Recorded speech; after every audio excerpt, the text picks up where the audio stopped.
Modi cabinet ने नई शिक्षा नीति के प्रस्ताव को मंजूरी दी है। पीएम नरेंद्र मोदी की अध्यक्षता में केंद्रीय मंत्रिमंडल ने आज यह फैसला किया।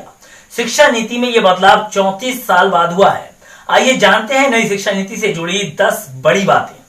अगर आपने अभी तक हमारे चैनल को सब्सक्राइब नहीं किया है तो जल्दी से हमारे चैनल को सब्सक्राइब करें और पास में लगे बेल आइकन को भी प्रेस कर दें, जिससे आपको मिलती रहे हर अपडेट।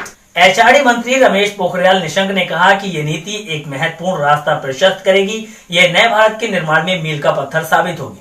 इस नीति पर देश के कोने कोने से राय ली गई और इसमें सभी वर्ग के लोगों की राय को शामिल किया गया है। देश के इतिहास में पहली बार ऐसा हुआ है कि इतने बड़े स्तर पर सबकी राय ली गई है। इस शिक्षा नीति के लिए कितने बड़े स्तर पर रायशुमारी की गई थी, इसका अंदाजा इन आंकड़ों से सहज ही लगाया जा सकता है कि इसके लिए 2.5 लाख ग्राम पंचायतें, 6,600 ब्लॉक्स और 676 जिलों से इसके बारे में राय ली गई थी।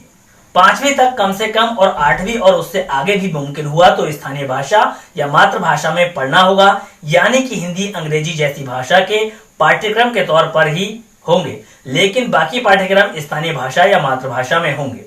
अब तक हमारे देश में स्कूली पाठ्यक्रम 10+2 के हिसाब से चलता है, लेकिन अब यह 5+3+3+4 के आधार पर होगा, यानी कि प्राइमरी से दूसरी कक्षा तक एक हिस्सा, फिर तीसरी से 5वीं तक दूसरा हिस्सा, 6ठी से 8वीं तक तीसरा हिस्सा और 9वीं से 12वीं तक आखिरी हिस्सा होगा।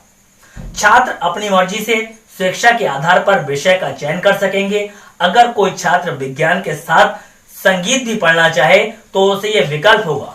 वोकेशनल पाठ्यक्रम कक्षा 6ठी से शुरू हो जाएंगे। बोर्ड परीक्षा को ज्ञान आधारित बनाया जाएगा और उसमें रटका याद करने की आदतों को कम किया जाएगा। बच्चा जब स्कूल से निकलेगा तो ये तय किया जाएगा कि कोई ना कोई स्किल लेकर ही बाहर निकले। बच्चा स्कूली शिक्षा के दौरान अपने रिपोर्ट कार्ड तैयार करने में भी भूमिका निभाएगा। अब तक रिपोर्ट कार्ड केवल अध्यापक ही लिखता है, लेकिन नई शिक्षा नीति में 3 हिस्से होंगे। नंबर 1, बच्चा अपने बारे में स्वयं मूल्यांकन करेगा। नंबर 2, उसके सहपाठियों से होगा और नंबर 3, अध्यापक के जरिए। ग्रेजुएट कोर्स में अब 1 साल पर सर्टिफिकेट, 2 साल पर डिप्लोमा, 3 साल पर डिग्री। अब कॉलेज की डिग्री 3 और 4 साल दोनों की होगी। 3 साल की डिग्री उन छात्रों के लिए है जिन्हें हायर एजुकेशन नहीं करना है। हायर एजुकेशन करने वाले छात्रों को 4 साल की डिग्री करनी होगी। उनके लिए एमए 1 साल में करने का प्राविधान होगा।